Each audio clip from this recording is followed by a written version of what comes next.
Un saludo, queridos hermanos del Camino de Emaús.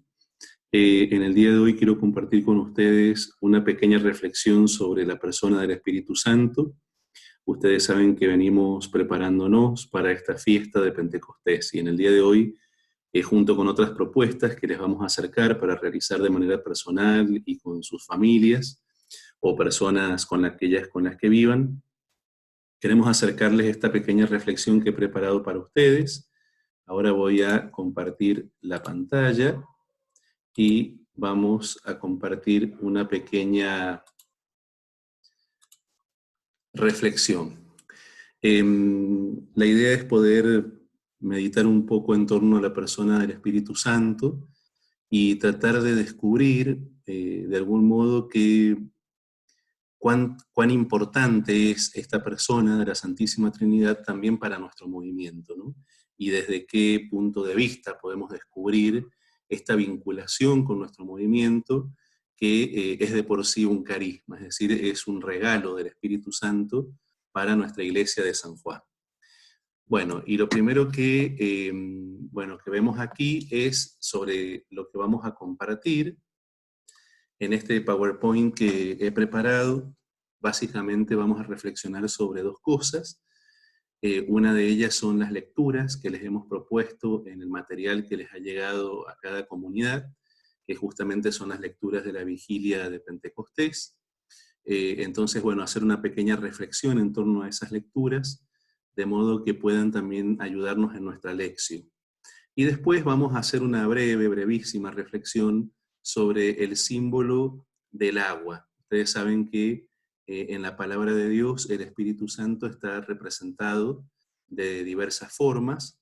A estas formas en las cuales está representado el Espíritu, la Iglesia, el magisterio de la Iglesia, les llama símbolos del Espíritu Santo. Así están mencionados en el Catecismo de la Iglesia Católica. Y para hoy sábado habíamos pensado en el símbolo del agua. Bueno, como nada es casualidad, van a ver que justamente la lectura de la vigilia de Pentecostés que les proponemos también para hoy, que la Iglesia nos propone para hoy, justamente tiene mucho que ver, todo que ver con este símbolo. Entonces, vamos a comenzar en torno a esta reflexión sobre la lectura propuesta del libro de Ezequiel, y con eso vamos a comenzar. Yo voy a leerla de mi palabra. Qué importante sería, qué lindo que todos podamos buscar en nuestra Biblia y leer esta cita, poder marcar en ella aquellas partes que nos resuenan, que sentimos que tienen que ver con nosotros, con nuestra vida, con nuestra historia, que de cierta forma nos habla de manera personal. Esta primera lectura es una de varias que propone la Iglesia para elegir para la vigilia de Pentecostés, y es del profeta Ezequiel. Y dice así: La mano del Señor se posó sobre mí, y el Señor me sacó afuera por medio de su espíritu, y me puso en el valle. Estaba lleno de huesos. Luego me hizo pasar a través de ellos en todas las direcciones, y vi que los huesos tendidos en el valle eran muy numerosos y estaban resecos. El Señor me dijo: Hijo de hombre, ¿podrán revivir estos huesos? Yo respondí: Tú lo sabes, Señor. Él me dijo: Profetiza sobre estos huesos, diciéndoles: Huesos secos, escuchen la palabra del Señor. Así habla el Señor a estos huesos: Yo voy a hacer que un espíritu penetre en ustedes y vivirán.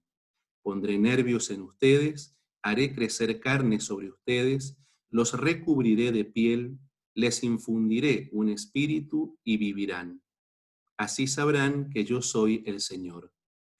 Yo profeticé como se me había ordenado, y mientras profetizaba, se produjo un estruendo. Hubo un temblor, y los huesos se juntaron unos con otros. Al mirar, vi que los huesos se cubrían de nervios, que brotaba la carne, y se recubrían de piel. Pero no había espíritu en ellos. Entonces el Señor me dijo: Convoca proféticamente al espíritu. Profetiza, hijo de hombre. Tú dirás al espíritu: Así habla el Señor. ven Espíritu, ven de los cuatro vientos y sopla sobre estos muertos para que revivan. Yo profeticé como él me lo había ordenado, y el Espíritu penetró en ellos. Así revivieron y se incorporaron sobre sus pies. Era un ejército inmenso. Luego el Señor me dijo: Hijo de hombre, estos huesos son toda la casa de Israel. Ellos dicen: se han secado nuestros huesos y se ha desvanecido nuestra esperanza. Estamos perdidos. Por eso profetiza diciéndoles: así habla el Señor, yo voy a abrir las tumbas de ustedes, los haré salir de ellas y los haré volver, pueblo mío, a la tierra de Israel. Y cuando abra sus tumbas y los haga salir de ellas, ustedes, mi pueblo, sabrán que yo soy el Señor. Yo pondré mi espíritu en ustedes y vivirán. Los estableceré de nuevo en su propio suelo, y así sabrán que yo, el Señor, lo he dicho y lo haré, oráculo del Señor. Y es palabra de Dios. Sobre esta primera lectura, que es tan rica en imágenes, vamos a reflexionar en un principio.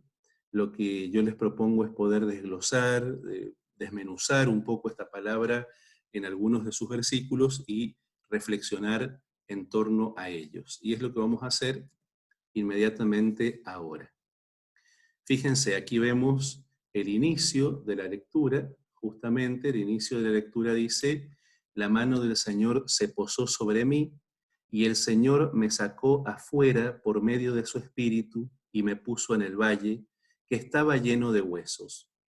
Luego me hizo pasar a través de ellos en todas las direcciones, y vi que los huesos tendidos en el valle eran numerosos y estaban resecos. Bueno, en torno a estos primeros versículos vamos a hacer algunas reflexiones que me parecieron importante poder destacar. Primero, fíjense que la palabra dice que me sacó fuera por medio del Espíritu, y me pareció tan significativo. Es decir, un espíritu que me saca de mí mismo, que me obliga a trascenderme, que me descentra, me descintala, que me hace mirar más allá, que hace sacar la mirada de mí mismo para mirar lo que está fuera de mí, ¿no? Este espíritu, dice, la mano del Señor se posó sobre mí y el Señor me sacó afuera por medio de su espíritu, ¿no?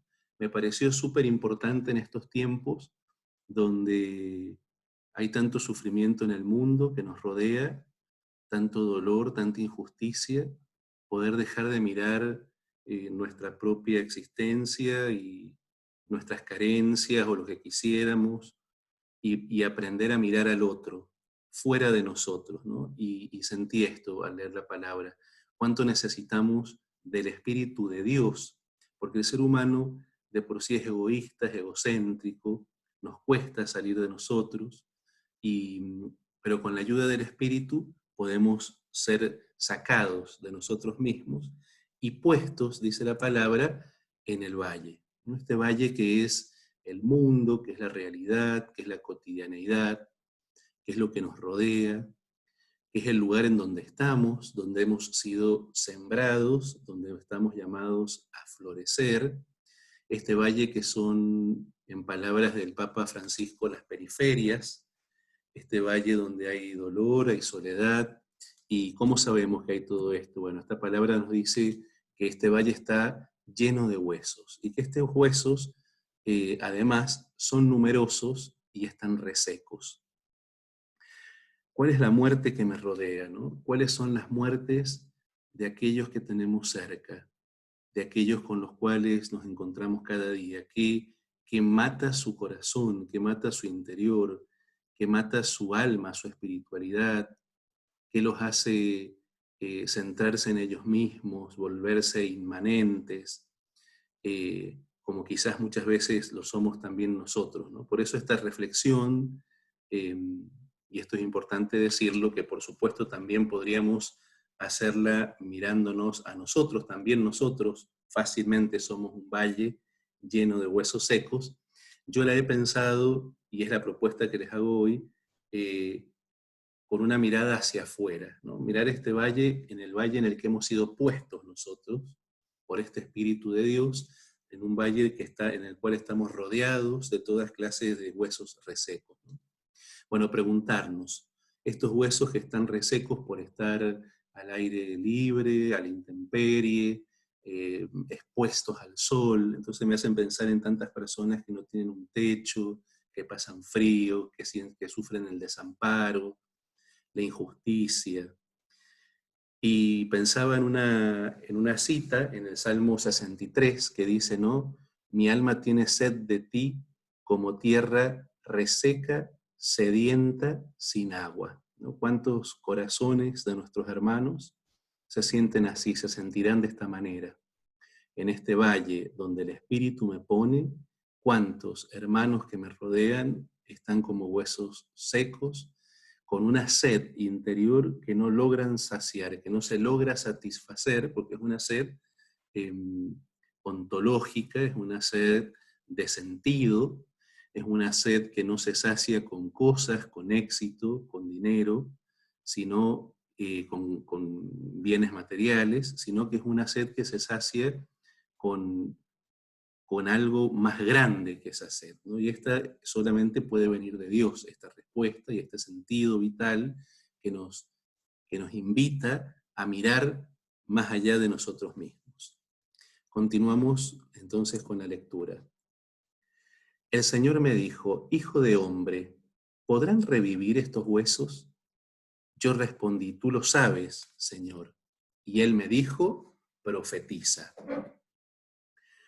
Aquí me resonó en el corazón la pregunta, ¿no? Del Señor al profeta. El Señor me dijo, hijo de hombre, ¿podrán revivir estos huesos? Se lo pregunta el profeta, se lo pregunta a Ezequiel. No tenemos un Dios que nos pregunta porque nos quiere involucrar en la respuesta.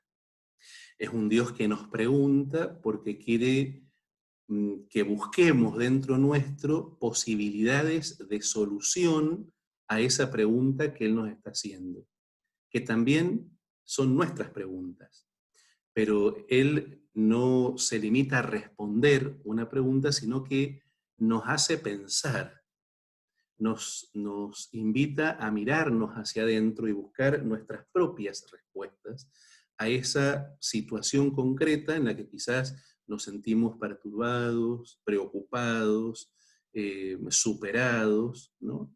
En este caso, el profeta dice que el espíritu lo saca de sí mismo, lo pone en un valle que estaba lleno de huesos. No me imagino la sorpresa, la sensación del profeta de estar observando un valle repleto de huesos, ¿no? Numerosos huesos, dice la palabra, y más adelante voy a decir que eran como un ejército, la cantidad de muertos que había ahí, ¿no? ¿Qué puede haber sentido? ¿Qué sentirá un corazón humano frente a este espectáculo, ¿no? ¿Cuántas preguntas habrán venido al corazón del profeta? Pero sin embargo, Dios le pregunta. Antes de que el profeta pudiera preguntar cualquier cosa, Dios le pregunta, hijo de hombre, ¿podrán revivir estos huesos? ¿No? Entonces nuestro Dios, un Dios que nos pregunta, que nos involucra, que quiere que busquemos por nosotros mismos las respuestas, que interroguemos, que nos interroguemos, que intervengamos en esa solución, que pongamos manos a la obra, ¿no? O sea, no es un Dios paternalista, no es un Dios que nos da las cosas, sino que es un Dios que busca que maduremos, que crezcamos, que seamos responsables en la construcción de esta solución.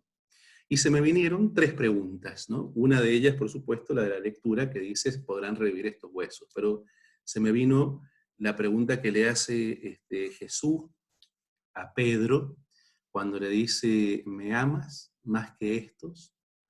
Después, esta pregunta que le hace a los apóstoles, ¿no? Cuando ve esta gran multitud que lo seguía y de la cual él se compadece, porque dice uno de los evangelistas, eran como ovejas que no tienen pastor, y entonces le pregunta a los propios apóstoles que les dicen, despídelos porque ya está de noche y acá que no van a tener nada para comer.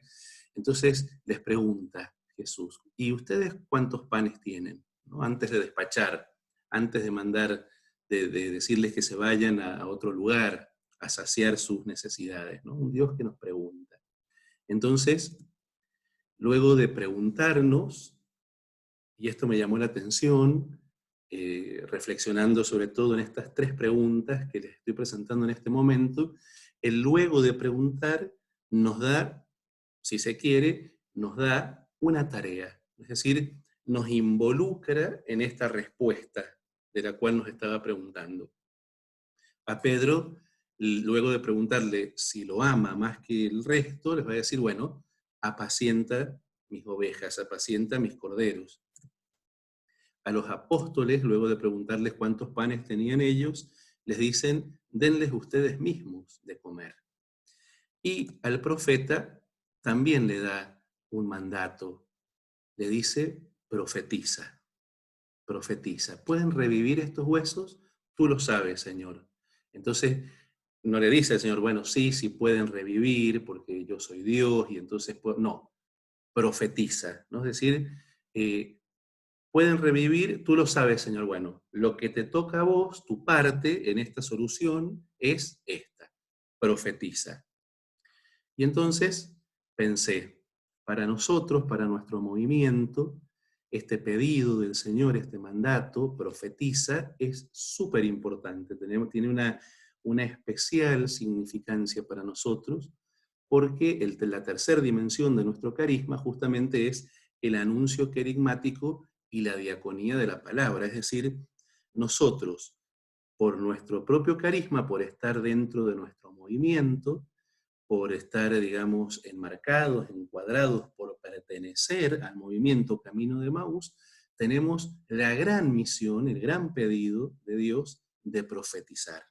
Es una de las dimensiones características, significativas, estructurales de nuestro carisma, el anuncio querigmático y la diaconía de la palabra. Es decir, nosotros, para ser fieles, si se quiere, para vivenciar, para vivir en nuestra vida cotidiana nuestro propio carisma, el carisma de nuestros movimientos, debemos saber que, al igual que Ezequiel, en este valle en el que hemos sido puestos, rodeados de muchísimas clases de muertes, nuestra parte o nuestro aporte a la solución, a la respuesta, es profetizar.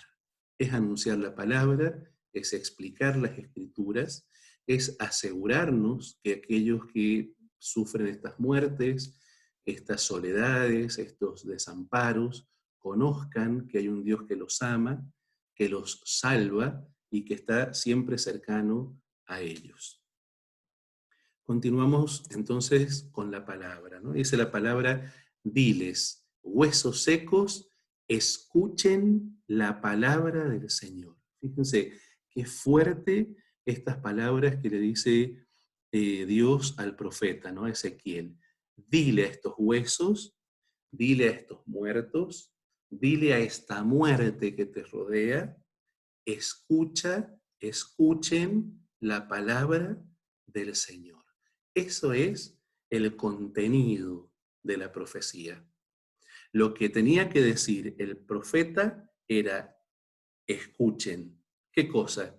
La palabra del Señor. Y entonces, por supuesto, se me vino esta gran lectura que tantas veces hemos compartido juntos, que es tan propia de la época cuaresmal, el Shema. Escucha Israel, grábate en el corazón estas palabras, incúlcaselas a tus hijos, háblales de ellas cuando estés en tu casa, llévalas en tu frente como una marca, escríbela en los postes de tu casa. Deuteronomio 6, del 4 al 9. Escucha Israel, escucha la palabra del Señor. ¿Por qué? Porque la palabra del Señor es poderosa, porque la palabra del Señor es curativa, es sanadora. Si nosotros, a aquellos que nos rodean, a tantos huesos secos, a tanta muerte interna, a tanta falta de sentido, a tanta soledad, a tanta depresión, a tanta angustia, a tanto vacío existencial, les proponemos, les acercamos, les enseñamos, les explicamos a las Escrituras, la palabra de Dios, la Biblia, hay sanidad, hay sanación, hay curación en las vidas y en los corazones de aquellos que nos rodean. Creo que todos nosotros, hermanos y hermanas del movimiento Camino de Emaús, hemos hecho en alguna medida esta experiencia, la experiencia del poder curativo de la palabra de Dios. Sabiduría 16:12. Y no los curaron las pomadas ni los emplastos, sino tu palabra, Señor, que todo lo cura. Dile, huesos secos, escuchen la palabra del Señor. Ese es nuestro envío. Y continuamos. Así habla el Señor a estos huesos. Yo voy a hacer que un espíritu penetre en ustedes y vivirán. Tú dirás al espíritu, ven espíritu, ven de los cuatro vientos y sopla sobre estos muertos para que revivan. ¿Cómo viene el espíritu? Esto en consonancia con los versículos que venimos escuchando y reflexionando, ¿no? Estos versículos anteriores. ¿Cómo viene este espíritu sobre estos huesos? Escuchando la palabra. Cuando escucho la palabra, el espíritu acontece en mi vida. Dice San Jerónimo que el Espíritu Santo habita en la palabra de Dios. Cada vez que nosotros abrimos la palabra, el Espíritu Santo nos habla. Esta palabra, dice el Catecismo de la Iglesia Católica, inspiradas por el mismo Espíritu. Por eso la palabra para nosotros, para nuestro movimiento, para nuestro carisma del Camino de Emaús es tan importante, es tan basal, es tan fundamental. En una de las catequesis que nuestro presidente del movimiento y pastor, el padre Eduardo, preparó para las comunidades discipulares, en el documento número 6, dice este fragmento que me pareció muy importante. La palabra de Dios congrega y reúne la comunidad. Vamos experimentando en nuestro movimiento el llamado a vivir una auténtica espiritualidad bíblica que se hace camino de encuentro con el Dios Trinitario a través de la revelación de su palabra. Por eso, como hermanos del Camino de Emaús, como comunidades discipulares, nuestra fortaleza, nuestro alimento, debe estar en la palabra. Por eso queremos como movimiento, Salmo 1, hundir nuestras raíces junto a esta agua viva, ¿no? Que es del Espíritu y que es la palabra de Dios. Seguimos reflexionando sobre esta lectura y dice la palabra: el Señor me dijo, convoca proféticamente al Espíritu, profetiza, hijo de hombre. Tú dirás al Espíritu, así habla el Señor, ven Espíritu, ven de los cuatro vientos y sopla sobre estos muertos para que revivan.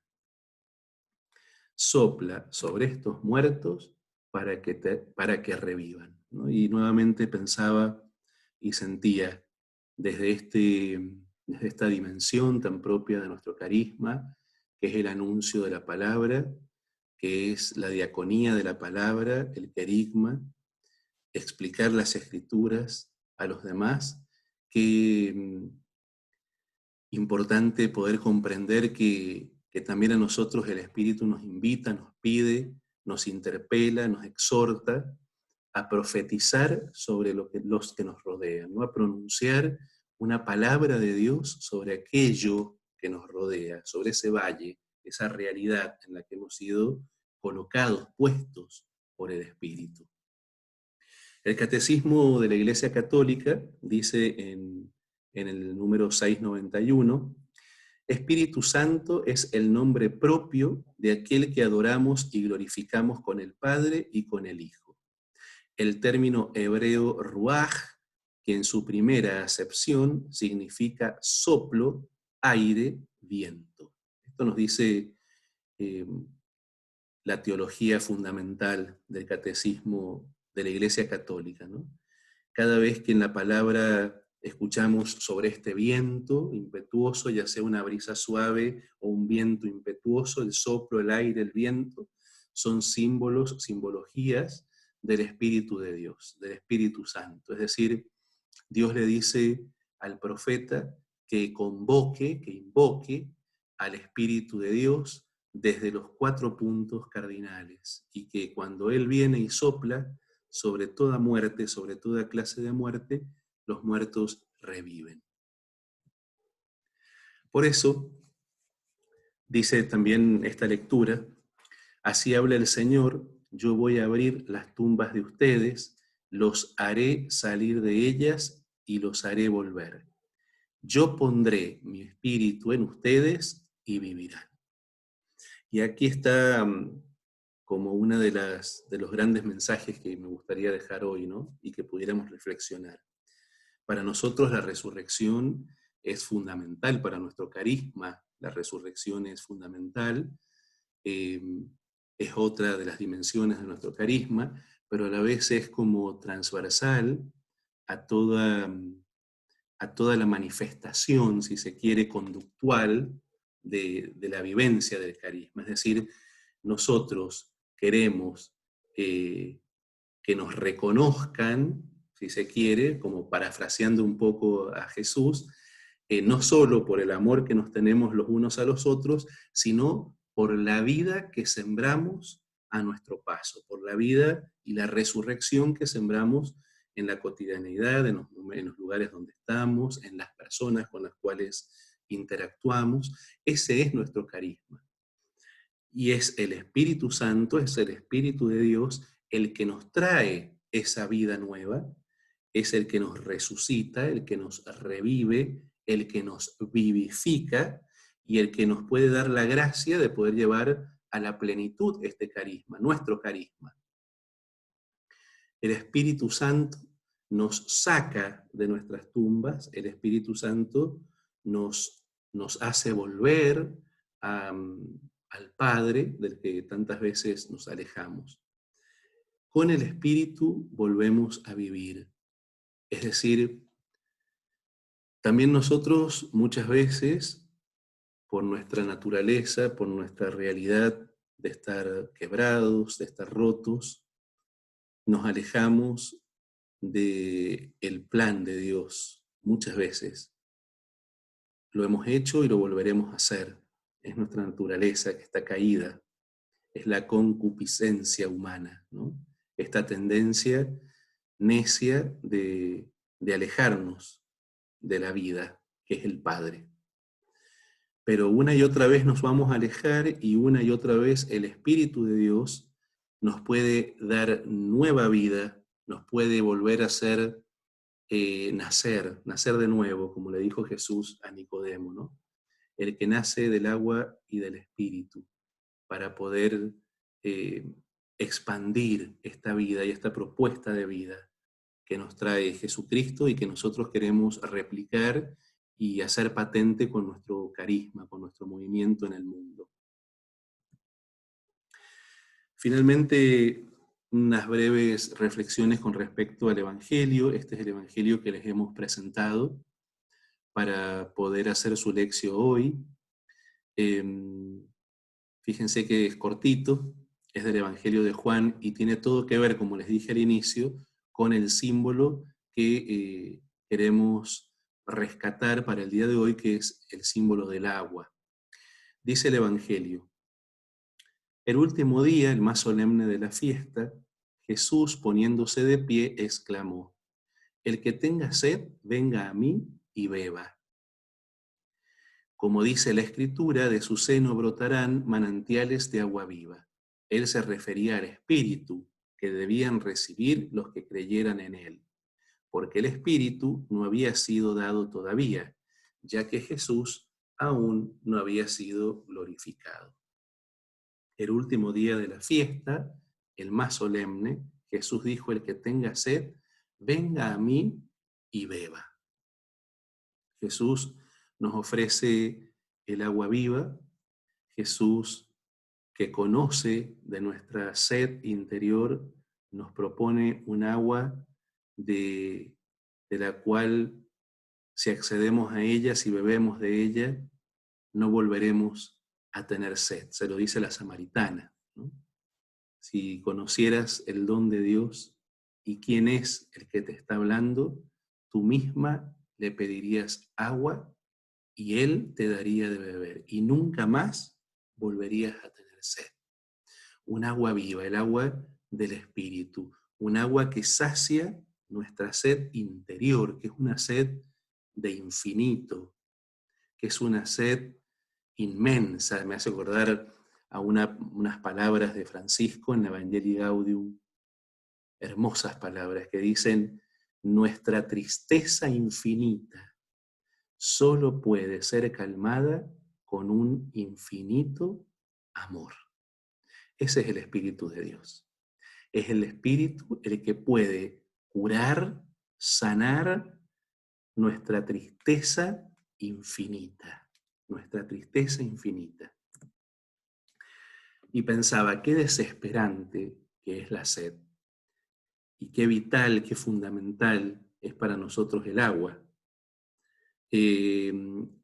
Googleé para averiguar cuánto tiempo puede una persona vivir sin agua y cuánto puede vivir sin comida. Y bueno, por supuesto ahí depende de la persona, ¿no? Pero dicen que dependiendo de la cantidad de grasa en el cuerpo, básicamente, las personas pueden vivir sin comer, fíjense, entre 40 y 70 días, muchísimos días.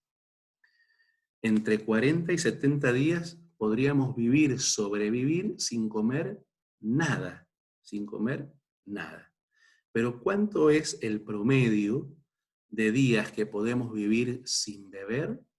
Entre 3 y 5.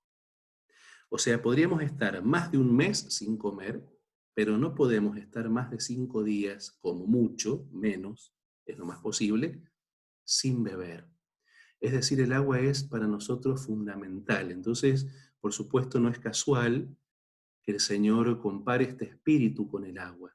Un agua que viene a saciar una necesidad tan vital, tan fundamental para la vida del ser humano. Nuestra vida espiritual requiere, necesita de esta agua espiritual, de esta agua viva, de esta agua que emana, que salta hacia la vida eterna, ¿no? Que es el Espíritu de Dios. El Catecismo de la Iglesia Católica, en el número 693, toma el símbolo del agua, es el primer símbolo que explica el Catecismo de la Iglesia Católica. Y entre otras cosas dice estas que yo he puesto aquí que me parecen muy iluminadoras. El simbolismo del agua es significativo de la acción del Espíritu Santo en el bautismo. Del mismo modo que la gestación de nuestro primer nacimiento se hace en el agua, así el agua bautismal significa realmente que nuestro nacimiento a la vida divina se nos da en el Espíritu Santo. Hemos bebido de un solo Espíritu. El Espíritu es, pues, también personalmente el agua viva que brota de Cristo crucificado como de su manantial y que brota en nosotros como vida eterna. Fíjense qué hermosa catequesis nos da el catecismo, ¿no?, de la Iglesia. Así como para poder nacer a la vida humana hemos requerido de un espacio de formación, de gestación en la que estaba presente el agua, también para la vida espiritual necesitamos del agua, y esta agua es el Espíritu Santo, ¿no? Que en el agua del bautismo nos hace parte de la iglesia, parte del pueblo de Dios. Hemos bebido de un solo espíritu. Primera de Corintios 12:13. Este espíritu que viene a calmar nuestra sed interior, este espíritu que puede ser en nosotros, y de hecho lo es, la fuerza para poder caminar en todas direcciones, en medio de tantos huesos secos, en este valle donde hemos sido colocados por este espíritu. Un espíritu, y pienso en el agua como símbolo, que nos limpia, que nos lava, que nos purifica. Y entonces, y para ya terminar esta introducción que quería hacer con este PowerPoint, los invito y los invitamos a poder sumergirse en la palabra de Dios, a poder realizar su lección con las lecturas para el día de hoy, ¿no? En la palabra está el Espíritu, y con esta última cita bíblica que es Juan 15:3, quiero animarlos a sumergirse en esta palabra donde habita, donde vive el Espíritu de Dios. Ustedes están limpios por la palabra que les he hablado.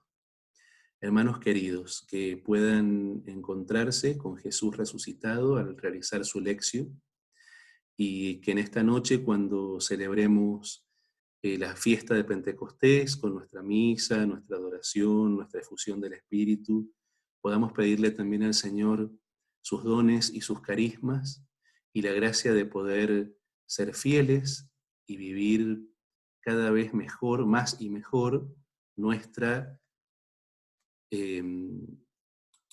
carisma, que es el carisma del camino de Maús. Que Dios los bendiga y muchas gracias por la atención.